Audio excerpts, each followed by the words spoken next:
দীর্ঘ 10টি বছর হযরত আনাস বিন মালিক বলছেন, একবারের জন্য আমার পেয়ারা রাসূল উফ বলেন নাই। এই ইস, কেন এটা করলে, এমন কোনো কষ্ট পায় মতো কোনো শব্দ নবীর জবান থেকে নবীর উচ্চারিত হয় নাই। একটু বড় করে বলুন সুবহানাল্লাহ। এবং হচ্ছে ওমা ক্বাল আলী লিশাইয়িন সানাতাহু লিমা সানাতা, বলেন আমাকে কখনো তিনি এভাবে বলেননি যে এমন কাজের ব্যাপারে তিনি কখনো জিজ্ঞেস করেনি কেন করেছি বা কেন করিনি। আমার পেয়ারা রসুল কেন করেছি কেন করিনি এমন কোনো জিজ্ঞাসার প্রশ্নের মুখোমুখি আমাকে ফেলে দেননি। বলছেন নবী করিম সাল্লাল্লাহু আলাইহি ওয়াসাল্লাম সর্বদা একজন শ্রমিকের, একজন শ্রমজীবী মানুষের অধিকার সম্মানকে অক্ষুণ্ণ রেখেছেন। قال الله تبارك وتعالى في محكم كتابه المجيد بسم الله الرحمن الرحيم فإذا قضيت الصلاة فانتشروا في الأرض وابتغوا من فضل الله واذكروا الله كثيرا لعلكم تفلحون صدق الله مولانا العظيم وبلغنا رسوله النبي الحبيب الكريم ونحن على ذلك من الشاهدين والشاكرين والحمد لله رب العالمين مولاي صل وسلم دائما أبدا على حبيبك خير الخلق كلهم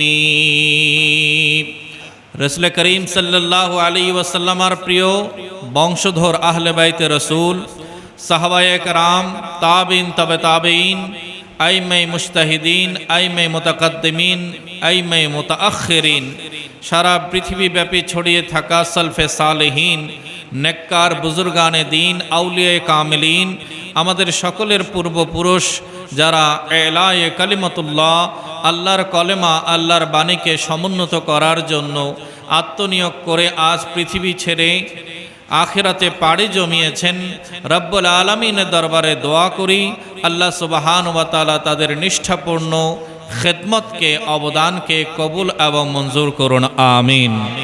আমাদের সকলকে জুমার পবিত্রতা রক্ষা করে আজ সারা দিন ইবাদতে রত থাকার তৌফিক দান করুন, আমিন। পবিত্র কোরআন ও সুন্নাহর জ্ঞান চর্চা করলে একটি বিষয়ে আমরা সকলেই ভরসা পাই যে মানব জীবনের, মানব সমাজের এমন কোনো দিক নেই যেটা কোরআন ও সুন্নাহয় বয়ান হয়নি, বরং আল্লাহ সুবহানাহু ওয়া তাআলা এই দ্বীন হক ইসলামকে দিন বলে ঘোষণা করেছেন, যাকে কমপ্লিট কোড অফ লাইফ বলা হয়, পূর্ণাঙ্গ জীবন ব্যবস্থা দান করেছেন। একটু বড় করে বলি সুবহানাল্লাহ। এই ইসলামে যাতে মানুষ ব্যক্তিগত, পারিবারিক, সামাজিক, অর্থনৈতিক, আন্তর্জাতিক পরিমণ্ডলে যাবতীয় বিষয়ে হিকমতপূর্ণ বিধান ও নীতিমালা পেতে পারে, আল্লাহর কোরআন এবং রাসূলের সুন্নাহ দীর্ঘ জীবন ধরে চলে আসা বুজুর্গানে দ্বীনের আমলের মধ্য দিয়ে আমরা একটি সম্পূর্ণ পূর্ণাঙ্গ জীবন ব্যবস্থা লাভ করেছি। আল্লাহ সুবহানাহু ওয়া তাআলা এই জীবন ব্যবস্থার কল্যাণকর দিকগুলো আমাদের সকলকে গ্রহণ করার তৌফিক দান করুক, আমিন। পবিত্র কোরআনে আল্লাহ সুবহানাহু ওয়া তাআলা উপার্জনের প্রশংসা করেছেন এবং বলেছেন ক্ষেত্র দুদিকে আছে, একটি হালাল উপায়ে উপার্জন, অপরটি হচ্ছে হারাম উপায়ে উপার্জন। যারা হালাল উপার্জন করবে তারাও পবিত্র, তাদের লোকমাও পবিত্র, আর এই পবিত্র শরীরগুলো জান্নাতের জন্য উপযুক্ত। রব্বুল আলামিন প্রাসঙ্গিকভাবে আবার বলেছেন, যারা হারাম উপার্জন করবে তাদের উপার্জনও হারাম, তাদের লোকমাও হারাম, আর তাদের শরীরগুলো জান্নাতের জন্য হারাম হয়ে যাবে, জাহান্নামের জন্য হালাল হয়ে যাবে। একটু বড় করে বলুন নাউজুবিল্লাহ।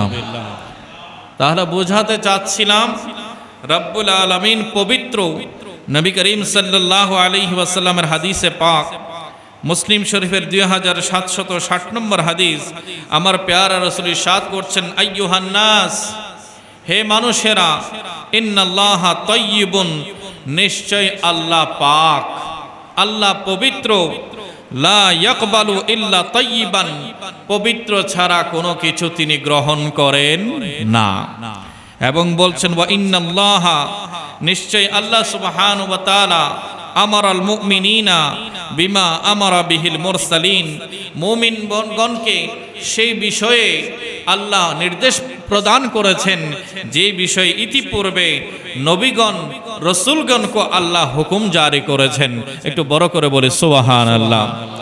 রব্বুল আলামিন আহকামুল হাকিমিন পবিত্র কোরআনের সূরা মুমিনের 51 নম্বর আয়াতে পাক ইরশাদ করছেন, ইয়া আইয়ুহার রসুল কুলু মিনাত তাইয়্যিবাত, হে রসুলগণ, আল্লাহর প্রেরিত বিশেষ খেতাবপ্রাপ্ত বান্দাগণ, আপনাদের প্রতি আল্লাহর হুকুম হচ্ছে, কুলু মিনাত তাইয়্যিবাত, তোমরা পবিত্র বিষয় থেকে, পবিত্র বস্তু থেকে, পবিত্র অর্জন থেকে, উপার্জন থেকে ভক্ষণ করো, আহার করো, নিজের জীবিকা গ্রহণ করো। একটু বড় করে বলুন সুবহানাল্লাহ।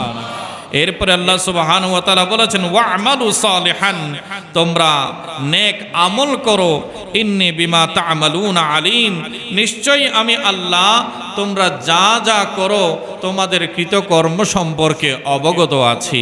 একটু বড় করে বলে সুবহানাল্লাহ। তাহলে মানব জীবনের কোনো কিছুই আল্লাহ থেকে গোপন নয়। রব্বুল আলামিন প্রতিটি মুহূর্তের খবর রাখেন, যা দৃশ্যমান নয়, অদৃশ্য, মানুষের হৃদয়ে অবস্থান করছে, মানুষের বিবেকে আছে, মানুষের কলবে প্রতি মুহূর্তে পরিবর্তন সাধন হচ্ছে, সেই বিষয়েও আল্লাহ তাআলা জানেন কিনা? জানেন। রাসূল আকরাম সাল্লাল্লাহু আলাইহি ওয়াসাল্লাম হাদিসে পাক তিরমিজি শরীফে এসেছে, আমার প্যারা রাসূল ইরশাদ করছেন, ইন্নাল্লাহা লা ইয়ানজুরু ইলা সুওয়ারিকুম ওয়া ইলা আজসাদিকুম, আল্লাহ সুবহানাহু ওয়া তাআলা তোমাদের আকৃতি, তোমাদের গঠন, শারীরিক অবয়ব, তোমাদের শরীরের যে কমপ্লেক্সন, সেই আকৃতির দিকে নজর করেন না, বরঞ্চ ওয়ালাকিন ইয়ানজুরু ইলা কুলুবিকুম, আল্লাহর নজরের অ্যাড্রেস হচ্ছে তোমাদের হৃদয়গুলো, তোমাদের অন্তরে আল্লাহ সুবহানাহু ওয়া তাআলা নজর দিয়েছেন। মনে রেখো, যার নিয়ত শুদ্ধ তার আমলই আল্লাহর দরবারে কবুল হবে। যার নিয়তে অসুবিধা আছে, যার নিয়তে প্রবলেমস আছে, যার নিয়তে সমস্যা আছে, সে যতই বাহ্যিক দৃষ্টিতে ভালো আমল করুক না কেন, সেটার কোনো মূল্যমান রবের দরবারে নাই। রব্বুল আলামিন আহকামুল হাকিমিন আমাদেরকে স্পষ্ট করেছেন, হৃদয় পবিত্র রাখো, লোকমা পবিত্র রাখো, ওই পবিত্রতাই আমি আল্লাহ কবুল করে নেব। একটু বড় করে বলে সুবহানাল্লাহ। সম্মানিত মুসলিম কেরাম, আজ মে মাসের 1 তারিখ, পহেলা মে আন্তর্জাতিক শ্রমিক দিবস। এর ইতিহাস ঐতিহ্য সম্পর্কে আমরা অবগত আছি। সারা পৃথিবীতে বড় ভাব গাম্ভীর্যের মধ্য দিয়ে আজকের এই দিন উদযাপিত হচ্ছে। আমাদের আশপাশের সড়কগুলোতেও ইতিমধ্যে তার ছাপ আমরা দেখতে পেয়েছি। আমাদের যানবাহনের সংকট দেখা যাচ্ছে। শ্রমিক ভাইয়েরা আজকের দিন সেলিব্রেট করছেন। তারা তাদের দাবিগুলো যথাযথ কর্তৃপক্ষের কাছে উত্থাপন করছেন এবং মিডিয়া পাড়ার সকল সাংবাদিক ভাইয়েরা, বন্ধুরা এই বার্তা শুধু আমাদের দেশ নয়, বরং বিশ্ব দরবারে পৌঁছে দিতে সার্থক সফল অবদান রেখে যাচ্ছেন। রব তাআলার দরবারে দোয়া করি, রব্বুল আলামিন আজকের দিনকে কেন্দ্র করে যারাই সম্পৃক্ত হয়েছেন এবং আমাদের খেটে খাওয়া মানুষের জন্য, দিন মজুর মানুষের জন্য, শ্রমিক ভাইদের জন্য যারা অবদান রাখছেন, আল্লাহ সকলের এই অবদানকে কবুল এবং মঞ্জুর করুন, আমিন।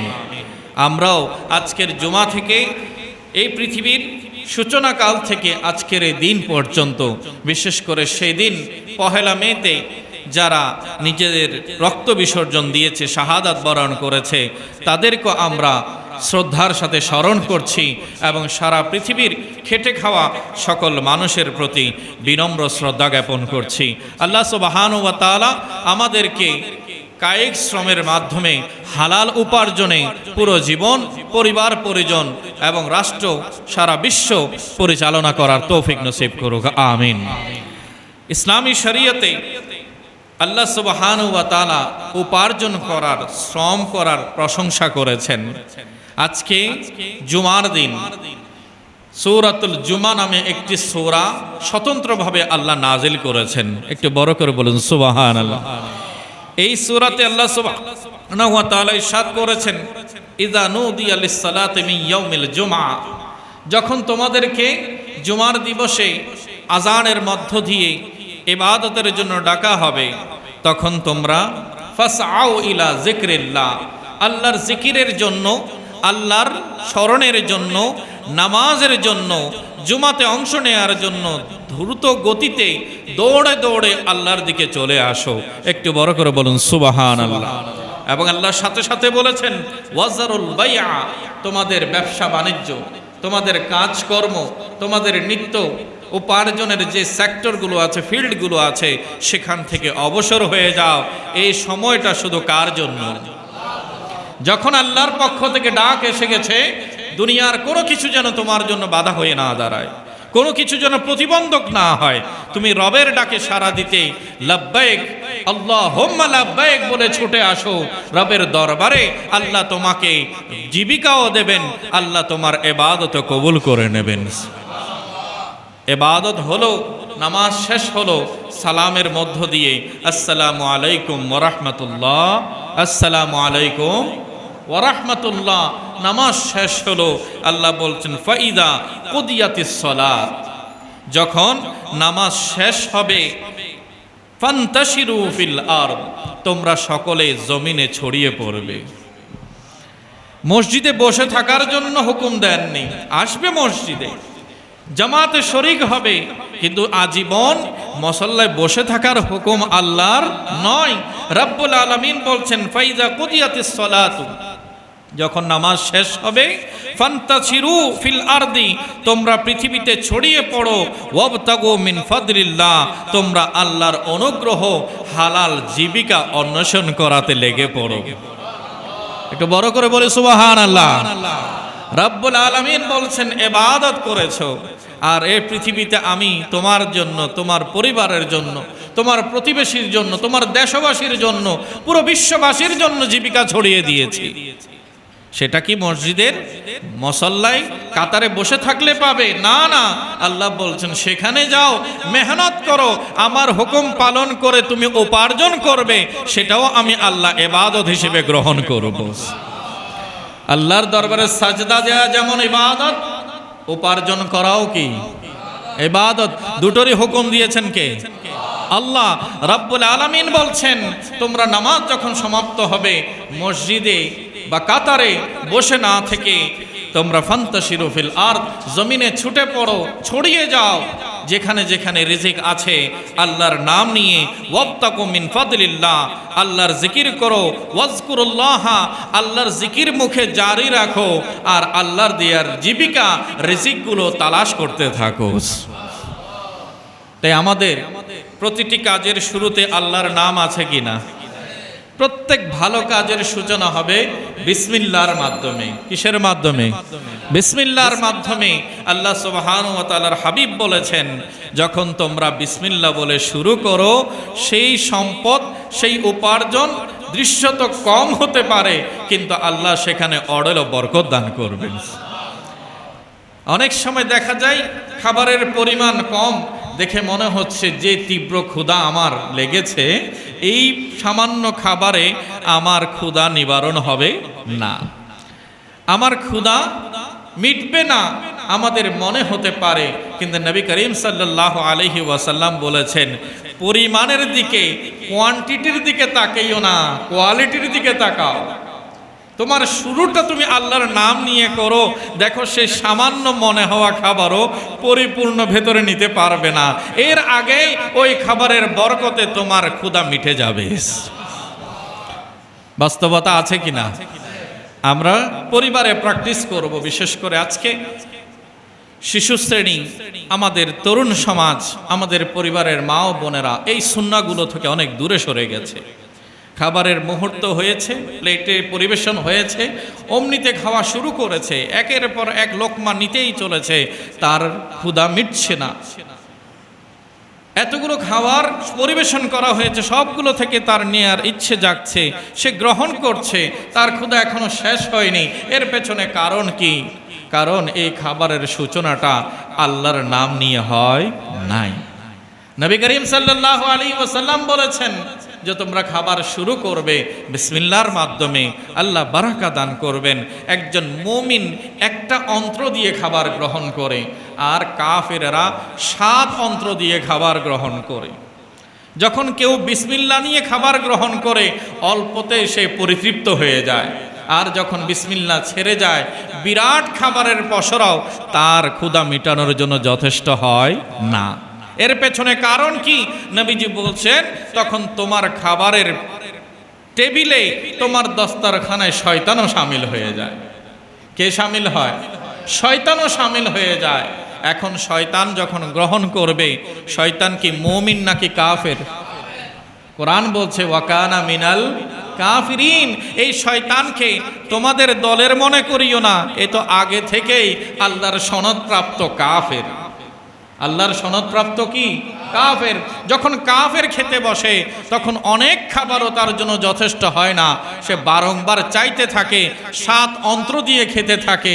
কিন্তু যে মুহূর্তে মুমিন বান্দার সামনে খাবার আসে, সে আল্লাহর নামে শুরু করে, 1 অন্ত্র দিয়ে শুরু করে, আর ওই খাবার শেষ হওয়ার আগে আগে আল্লাহ বরকত দিয়ে তার খাবারের প্রয়োজনটা মিটিয়ে দেয়।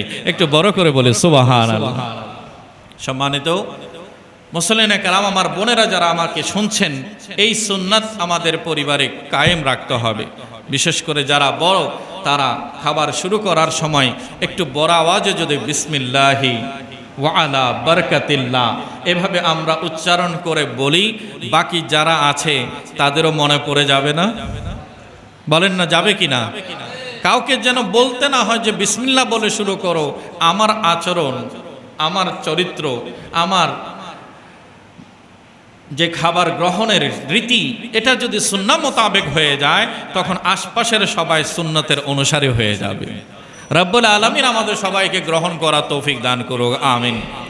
বলছিলাম, আল্লাহ বলছেন ওয়াবতাগু মিন ফাদলিল্লাহ ওয়াজকুরুল্লাহ, তোমরা আল্লাহর অনুগ্রহ জীবিকা অন্বেষণ করো আর আল্লাহর জিকির করো কাসীরান, বেশি পরিমাণে, লাআল্লাকুম তুফলিহুন, যাতে করে তোমাদের উপরে আল্লাহ সুবহানাহু ওয়া তাআলা এত দয়া করেন তোমরা সবাই সাকসেসফুল হয়ে যাও, সফল কাম হয়ে যাও।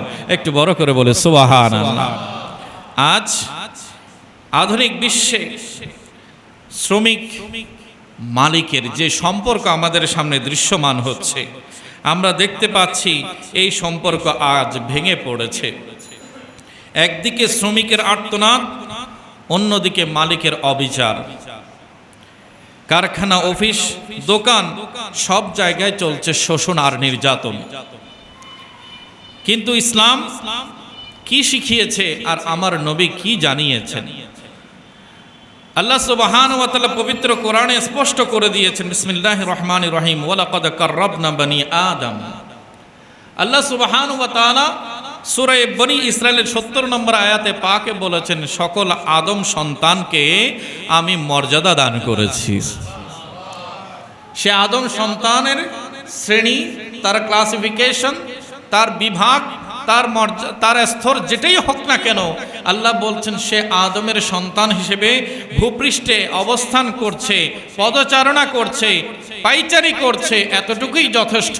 আমি তাকে মান দিয়েছি, সম্মান দিয়েছি, মর্যাদা দিয়েছি, তার সেই মর্যাদার নিশ্চয়তা আমি আল্লাহ নির্ধারণ করেছি।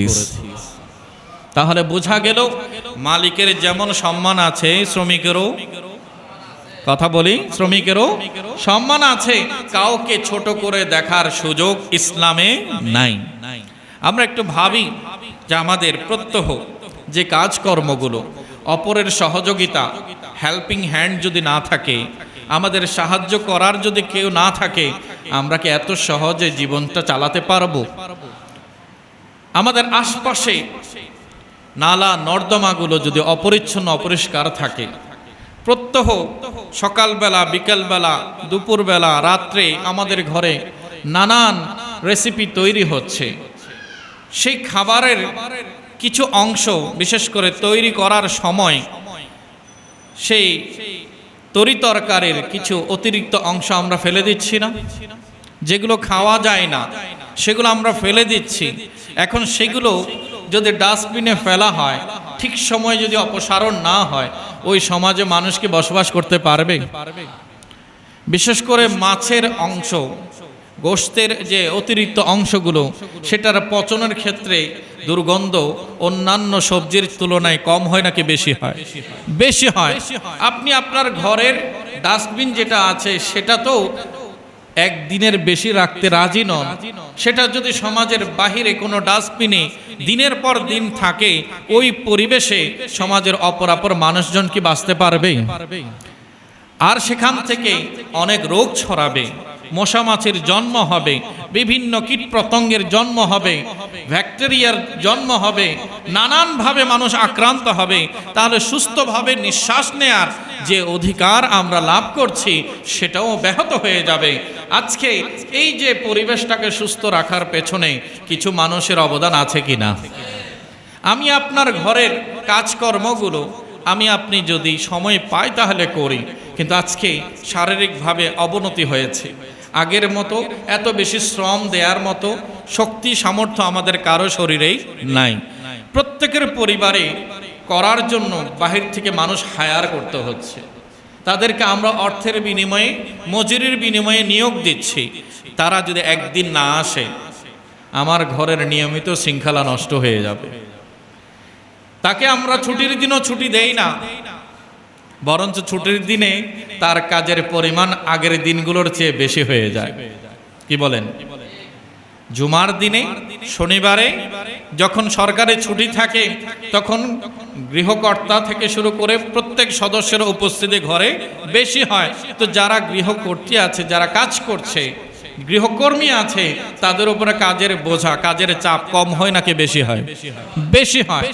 সেটাও আমাদেরকে লক্ষ্য রাখা উচিত ছিল। তারা যদি একদিন না আসে, আমরা অস্থির হয়ে যাই। আমাদের কাপড়গুলো যে ঠিক সময়ে ধোয়া না হয়, সে ধোপার কাজগুলো যদি তারা না করে, কিংবা দায়িত্বশীলরা যদি না করে, তাহলে পরের সপ্তাহে আমার পরিবার থেকে বের হওয়াটা আমার জন্য কষ্টকর হয়ে যায়। বস্ত্র সংকটে আমরা মুখোমুখি হই, অথচ ঘরে কাপড় আছে কিন্তু পরার মতো উপযোগী নয়। তাহলে এই কাজগুলো কে করে দিচ্ছে? নিশ্চয়ই মজুরির বিনিময়ে নিয়োগপ্রাপ্ত শ্রমিকে করে দিচ্ছে। তাকে যদি তার ন্যায্য অধিকার, ন্যায্য পাওনা, ন্যায্য সম্মানটা আমরা যদি না দেই, তারা সবাই যদি হাত গুটিয়ে নেয়, আমার আপনার জীবন বড় কঠিন হয়ে যাবে। এটা একটু অনুভব করা দরকার আছে। আল্লাহ সুবহানাহু ওয়া তাআলা তাদেরকে যে আমাদের হয়ে, কারণ সবাই তো মানুষ, আপনি যিনি মালিক পক্ষ তিনিও যেমন মানুষ, যে শ্রমিক সেও কি মানুষ। মানুষ মানুষের সেবায় নিজের মন মানসিকতাকে ফিক্সড করে সেখানে আন্তরিকভাবে তৈরি হয়ে সে আপনার পরিবারে নিজের ঘর থেকে ছুটে আসছে আপনার সেবা করার জন্য। এই যে মানসিকভাবে তাকে আল্লাহ তৈরি করে দিয়েছেন আপনার সেবার জন্য। হ্যাঁ, আপনি মাস শেষে তাকে মাইনে দিচ্ছেন, মজুরি দিচ্ছেন, কিন্তু সেটার চেয়ে বড় হচ্ছে তার ইন্টেনশন। সে যদি আপনার কাজ করতে রাজি না হয়, আপনি হাজারো কোটি টাকা দিয়ে তার থেকে কাজ আদায় করতে পারবেন? কথা বলেন, পারবেন? তাহলে এই যে সে মানসিকভাবে তৈরি হয়ে আপনার আমার জন্য কাজ করে দিচ্ছে, এটাই তো আল্লাহর দরবারে শুকরিয়ার সাজদা দেয়া দরকার, যে আল্লাহ তুমি আমাকে সেবা দানকারী হিসেবে শ্রমিকের পর্যায়ে না রেখে সম্মানের জায়গায় রেখেছো। তারও যে সম্মান আছে সেটাও যেন আমি নিশ্চিত করতে পারি। আল্লাহ তৌফিক দান করুন। আমাদের ভাবতে হবে, তাদের ছাড়া আমরা একদিনও চলতে পারবো না। বিশেষ করে হাদিসে পাক আল্লাহর পেয়ারা মাহবুব সাল্লাল্লাহু আলাইহি ওয়াসাল্লামের হাদিস, যেটা আপনাদের সকলেরই মুখস্থ আছে, সুনান ইবনে মাজাহ শরীফের 2443 নম্বর হাদিস। আল্লাহ রাসূল ইরশাদ করেছেন, উতুল আজির আজরাহু ক্বাবলা আন ইয়াজুফা আরাকাহু। শ্রমিকের ঘাম শুকানোর আগে তার মজুরি পরিশোধ করো। এর দ্বারা নবী করিম সাল্লাল্লাহু আলাইহি ওয়াসাল্লাম বলে দিয়েছেন, যে মাস পুরিয়ে যাবে, মাস সম্পূর্ণ হবে, সেটার অপেক্ষা না রেখে অনেক ক্ষেত্রে দেখা যায় আমরা গড়িমসি করি। মাসের পর মাস বেতন আটকে রাখা হয়, ওভারটাইমের টাকা দেয়া হয় না, শ্রমিকের অধিকার কেড়ে নেওয়া হয়, এমনকি তাকে অমানসিক নির্যাতন করা হয়।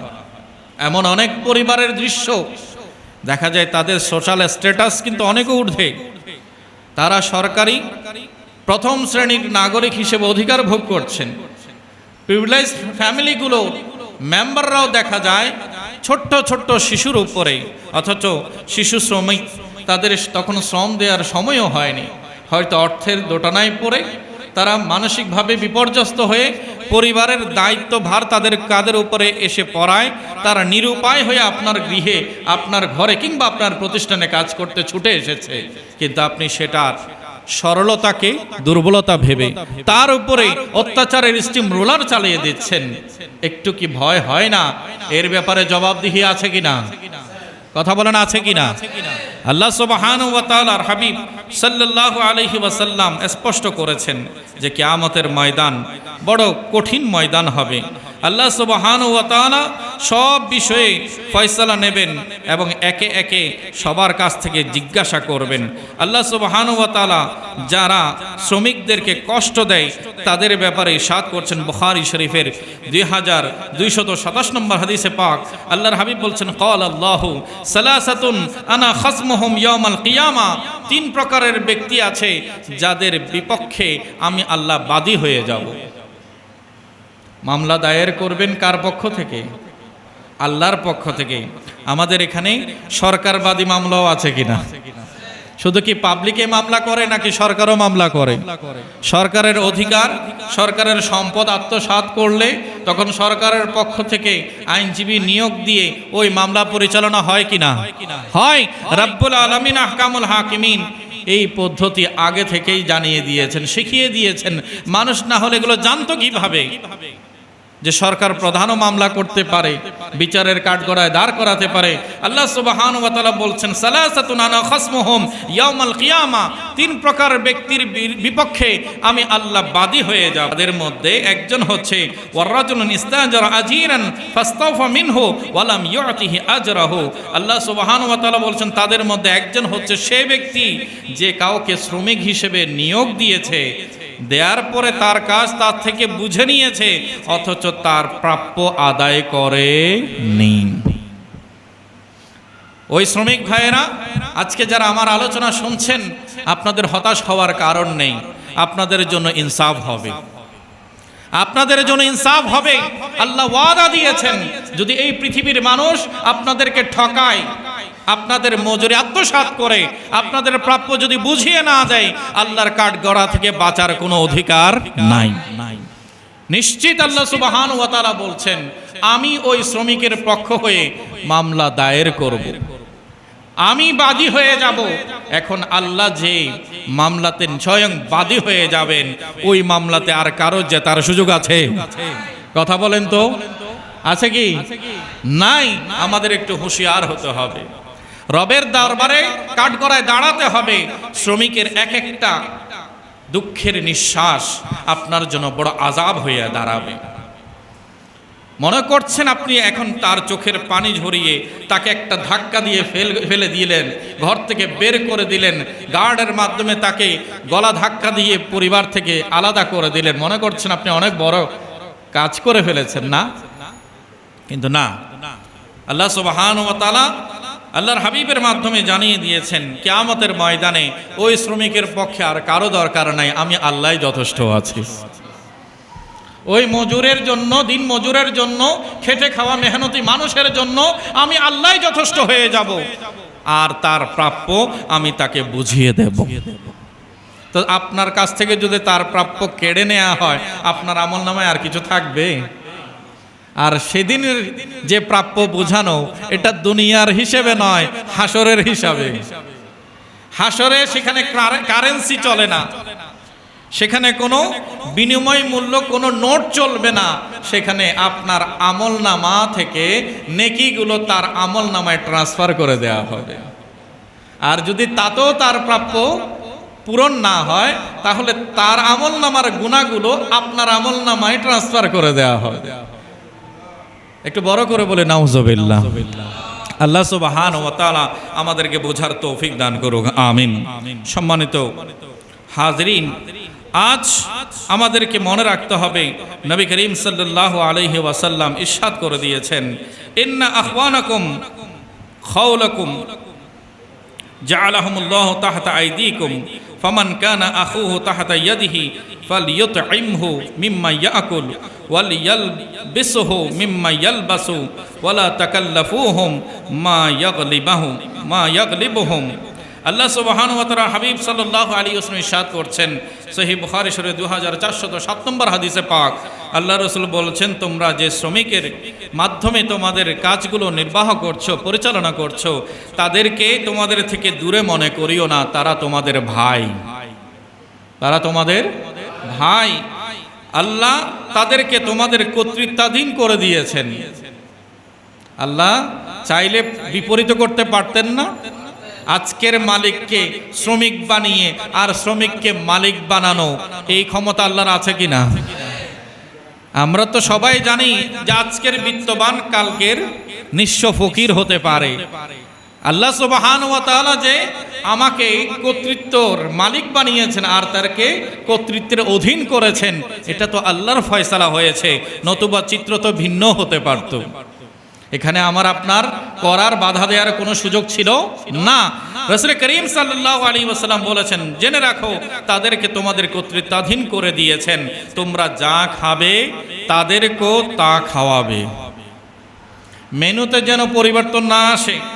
দুঃখজনক ব্যাপার, অনেক বড় বড় মাপের মানুষের পরিবারের সাথে আমার মেশার সুযোগ হয়েছে। অনেক জায়গায় মাহফিলও আমরা যাই, তা আমি যেই মাহফিলে যাওয়ার সময় আমার সাথে একজন ড্রাইভারও থাকে, আমার ছাত্র আমার সাথে থাকে। তো কর্তৃপক্ষের অনেকে দেখা যায় যখন আমি আমার খাবার টেবিলে আমার পাশের চেয়ারে আমার ড্রাইভারকে বসাই, তখন তাদের ইজ্জতের মধ্যে যেন আঘাত হয়ে যায়। তা বলে, ড্রাইভার সাহেব এখানে কেন খাবে? এখানে অনেক বড় বড় গেস্টরা আছে, তারা খাবে, আমার ড্রাইভার কেন এখানে বসবে? বা আপনার সেবা করতে যে ছাত্রটা এসে সে কেন এখানে বসবে? আপনাকে আমরা আলাদা বসাবো, তাদেরকে আলাদা বসাবো। আমি কিন্তু কোথাও এ বৈষম্য হতে দেয়নি। যেই খাবার আমার জন্য, একই খাবার আমার সাথে আসা আমার সফর সঙ্গী ওই সেবাদানকারী ড্রাইভারও খাবে। যদি এই লোকমা তার জন্য না হয়, এটা আমিও গ্রহণ করব না, আমি প্রোগ্রাম করে নিজের ঘরে গিয়ে খাবো। এই যে একটা অনুভূতি, এই জায়গাটা আমাদেরকে ক্লিয়ার করা চাই যে সে শ্রমিক হিসেবে, সে ড্রাইভার হিসেবে, সে কাজের মানুষ হিসেবে সে কি আমার সাথে একই টেবিলে দাস্তারখানে বসে খেতে পারে না? আমি আপনি তাকে বৈষম্য করার কে? নবী করিম সাল্লাল্লাহু আলাইহি ওয়াসাল্লাম বলছে, যা তুমি খাবে তাকে তা খাওয়াবে। তাহলে আমি যা খাবো তাকে তা খাওয়ানো, আমি যেখানে বসে খাবো সেখানে তাকে বসিয়ে খাওয়ানো, এটা তো আল্লাহর পেয়ারা মাহবুব সাল্লাল্লাহু আলাইহি ওয়াসাল্লাম 1450 বছর আগে আইন করে গেছেন। আমি আপনি বৈষম্য তৈরি করার কে? হাদিসে পাক এমনও আছে, নবী করিম সাল্লাল্লাহু আলাইহি ওয়াসাল্লাম বলেছেন, অনেক সময় দেখা যায় যে কাজের চাপে সে খাবার গ্রহণ করতে পারে না, মালিককে বলে আমি পরে খেয়ে নেব। সৌজন্য দেখিয়ে মালিক পক্ষের সাথে সে একই দস্তারখানে একই টেবিলে বসে খায় না, কিন্তু মালিক পক্ষ তো জানে যে খাবার কি পরিমাণ তৈরি হয়েছে। নবী আকরাম সাল্লাল্লাহু আলাইহি ওয়াসাল্লাম বলেছেন, সেই সময় সে তোমার সাথে একই দস্তারখানে না বসলো, তার জন্য ভালো ভালো খাবারের মেনুগুলো আলাদা করে রেখে দেবে, রিজার্ভ রেখে দেবে, তোমাদের খাবারের পরে যেন সে কোনো আইটেম থেকে যেন মাহরুম না হয়। তোমরা গ্রহণ করার আগে আগে তার খাবারের মানটা নিশ্চিত করবে। একটু বড় করে বলুন সুবহানাল্লাহ। রাহমাতুল লিল আলামিন শুধু কি বিত্তবানের জন্য নাকি? প্রত্যেক শ্রেণীর জন্য রাহমাতুল লিল আলামিন। রাসূল করিম সাল্লাল্লাহু আলাইহি ওয়াসাল্লাম ধরে ধরে প্রত্যেকটা বিষয় আমাদেরকে শিখিয়ে দিয়েছেন। আল্লাহ তাআলা আমাদের সবাইকে গ্রহণ করা তৌফিক দান করুন। সম্মানিত হাজরিন, রাসূল করিম সাল্লাল্লাহু আলাইহি ওয়াসাল্লামের পর ঘরেও অনেকে খেদমত করেছেন। বিশেষ করে হযরতে আনাস বিন মালিক রাদিয়াল্লাহু তাআলা আনহু বলছেন, আমি প্যারা রাসূলের দরবারে 10 বছর খেদমত করেছি। একটু বড় করে বলে সুবহানাল্লাহ। এত দীর্ঘ জীবন আমি নবী করিম সাল্লাল্লাহু আলাইহি ওয়াসাল্লামের ঘরে গৃহে খেদমত করেছি। বলছেন খাদামতু রাসূলুল্লাহ সাল্লাল্লাহু আলাইহি ওয়াসাল্লাম আশারা সিনিনা, সহিহ বুখারী শরীফের 3546 নম্বর হাদিসে পাক এবং 6911 নম্বর হাদিসে পাক বলছেন আমি প্যারা রাসূল সাল্লাল্লাহু আলাইহি ওয়াসাল্লামের ঘরে 10 বছর খেদমত করেছি। ফামা ক্বাল আলী উফিন কাত্তুন, আমার প্যারা রাসূল একবারের জন্য এই 10 বছরের বিশাল ব্যাপ্তি সময়ে আমার ব্যাপারে উফ শব্দ উচ্চারণ করেন নাই। কল্পনা করা যায়, ভাবা যায় কেমন চরিত্র মাধুর্যের অধিকারী আমার প্যারা রাসূল। দীর্ঘ 10টি বছর হযরত আনাস বিন মালিক বলছেন একবারের জন্য আমার প্যারা রাসূল উফ বলেন নাই। এই ইস, কেন এটা করলে এমন কোনো কষ্ট পায় মতো কোনো শব্দ নবীর জবান থেকে নবীর উচ্চারিত হয় নাই। একটু বড় করে বলুন সুবহানাল্লাহ। এবং হচ্ছে ওমা ক্বাল আলী লিশাইয়িন সানাতাহু লিমা সানাতা, বলেন আমাকে কখনো তিনি এভাবে বলেননি যে এমন কাজের ব্যাপারে তিনি কখনো জিজ্ঞেস করেনি কেন করেছি বা কেন করিনি। আমার প্যারা রাসূল কেন করেছি কেন করিনি এমন কোনো জিজ্ঞাসার প্রশ্নের মুখোমুখি আমাকে ফেলে দেননি। বলছেন নবী করিম সাল্লাল্লাহু আলাইহি ওয়াসাল্লাম সর্বদা একজন শ্রমিকের, একজন শ্রমজীবী মানুষের অধিকার সম্মানকে অক্ষুণ্ণ রেখেছেন। একটু বড় করে বলে সুবহানাল্লাহ। তাই এখান থেকে আমাদের শেখার আছে তাদের গা, তাদের শরীর হাত তোলার জন্য নয়, বরঞ্চ তাদেরকে আদর স্নেহে আগলে রাখার জন্য। তাদের পরনে কাপড় দেখে তাদেরকে তিরস্কার করার নয়, বরঞ্চ ওই পরনে কাপড়টাকে পরিবর্তন করিয়ে দিয়ে আমার পরিবারের সদস্যদের সাথে যেন একই মানের কাপড় পরিধান করে সে আমার পরিবারে থাকে, তার মন যেন উৎফুল্ল থাকে। ভালো খাবারটা শুধু আমার পরিবারের জন্য, তাদের জন্য বাসি খাবার বা উচ্ছিষ্ট রয়ে যাওয়া খাবার, কোনো বাচ্চা অর্ধেক খেয়েছে আর অর্ধেক রয়ে গেছে, বলে তুই এটা খেয়ে নিস। কেন? সে কি সম্পূর্ণটার অধিকার রাখে না? তাকে এভাবে ইগনোর করার কি আছে? যে খাবার আপনার প্লেটে আপনি নিতে আন্তরিক নন, গ্রহণ করতে চান না, বাসি হয়ে গেছে, স্বাদ নষ্ট হয়ে গেছে, সেই খাবারটাই পেলেন তাকে দেওয়ার জন্য, আবার মনে মনে খুশি হয়ে যাচ্ছেন আমি আজকে বড় একটা সদকার কাজ করেছি, ড্রেনে ফেলে না দিয়ে তাকে দিয়ে দিয়েছি। এমন যেন না হয়।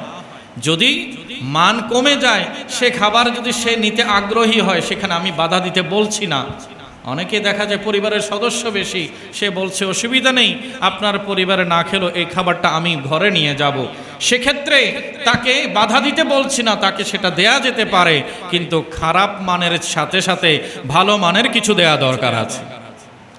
ভালো মানের কিছু খাবার তাকে দেয়া দরকার। সেজন্য এটা ভাবতে পারে যে আমার মালিক পক্ষ শুধু নিজের দিকে নয়, বরং আমার দিকেও নজর রাখে, আমার দিকেও খেয়াল রাখে, আমার পরিবারে যেন ভালো খাবারের স্বাদ নিতে পারে সেটার ব্যবস্থাও করেছে।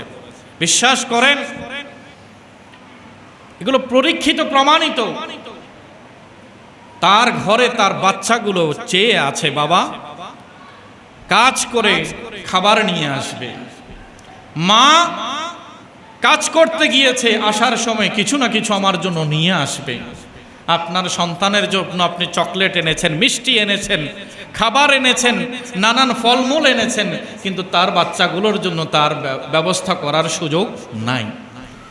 কিন্তু আপনার পরিবারের সেখান থেকে যদি একটি একটি ফলমূল তার হাতে তুলে দেন, তাহলে এই মা যখন ঘরে গিয়ে ওই ছোট্ট শিশুর হাতে তুলে দেবে, অসুস্থ স্বামীর মুখে তুলে দেবে, নিজের আপনজনদের হাতে তুলে দেবে, সেই মুহূর্তে যে দোয়ার অনুভূতিটা তাদের হৃদয় থেকে বের হবে, এটি হাজারো লক্ষ টাকা আপনি আল্লাহর রাস্তায় ব্যয় করার চেয়ে আফজল হয়ে যাবে। একটু ফিল করা দরকার আমাদের। আমি প্রমাণ পেয়েছি, আমার পরিবারকে আমি সেভাবে অভ্যস্ত করে তুলেছি যে নিজের পরিবারের জন্য, ঘরের জন্য যা কিছু আনা হয় সেখানে যেন তাদের হক থাকে, তাদের অধিকার থাকে, তাদের অংশ যেন নিশ্চিত করা হয়। এতে কমবে না, আপনি হয়তো একটা ফল তুলে দিচ্ছেন, হয়তো বাজার মূল্য সেটা 20 টাকা বা 30 টাকা, একটা ফলের মূল্য কতই বা বেশি হবে, 30, 40, 50 টাকা, কিন্তু এই আমলের কারণে পরের দিন দেখবেন আপনার বাজেট সেটা কত গুণ, কত শতগুণ আল্লাহ বাড়িয়ে দেবেন, আপনি কল্পনাও করতে পারবেন না। দিলে কমে না, বাড়ে। কাউকে দিলে কমে না, কি হয়, বাড়ে। সেজন্য এই বর্ধন করার নিয়তে আমাদেরকে কাজ করা আল্লাহ তৌফিক দান করুন। আল্লাহ সুবহানাহু ওয়া তাআলা আপনাদেরকে আমাদেরকে এই শ্রমিক দিবসে সংকল্প করার তৌফিক দিক যে ইসলাম যাদের অধিকার নিশ্চিত করেছে আমার আপনার দ্বারা যেন তাদের অধিকার খর্ব না হয়, তাদের মর্যাদা হানি যেন না হয়। আল্লাহ তাআলা তাদেরকে সুস্থ রাখুক, আমাদের সাথে তাদের যে আন্তরিকতার বন্ধন সেটাকে আরো উন্নত করার আল্লাহ তৌফিক দান করুক। আমিন। ওয়া আখিরু দাওয়ানা আনিল হামদুলিল্লাহি রাব্বিল আলামিন। আসসালামু আলাইকুম ওয়া রাহমাতুল্লাহি ওয়া বারাকাতুহু।